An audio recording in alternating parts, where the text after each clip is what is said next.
আসসালামু আলাইকুম বন্ধুরা, কেমন আছেন সবাই? আজ আমি আপনাদের দেখাবো বেঁচে যাওয়া মাংস দিয়ে কিভাবে সহজে বানানো যায় দারুণ স্বাদের শুকনো রোস্ট।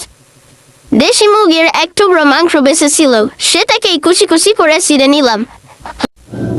শুকনো রোস্ট ঝোল জাতীয় হওয়ায় পেটের জন্য হালকা, সহজে হজম হয়।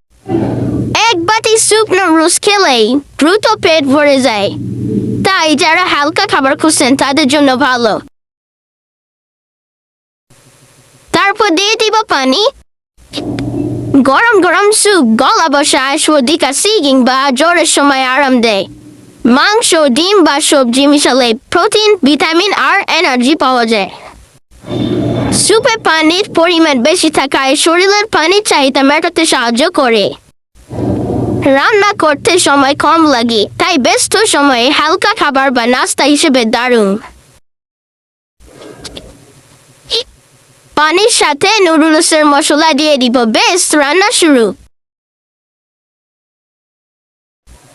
হাফ কাপ পানির সাথে 2 টেবিল চামচ কর্নফ্লাওয়ার মিশিয়ে নিব। একটি বাটিতে ডিম ফেটিয়ে নিব।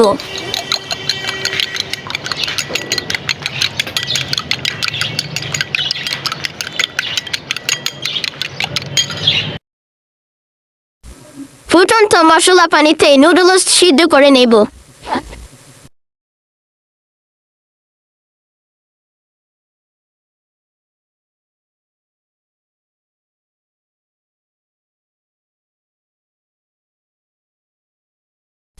নুডলস নরম হলে একটি ফেটানো ডিম দিয়ে নেড়ে নিব।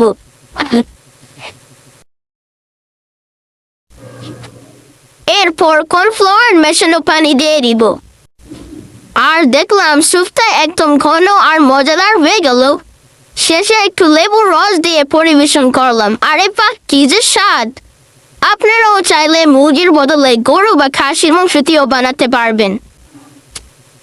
আর নতুন নতুন রেসিপি পেতে আমাদের ইউটিউব চ্যানেল সন্ধ্যাস কিচেন ওয়ার্ল্ড অবশ্যই সাবস্ক্রাইব করতে ভুলবেন না। ধন্যবাদ।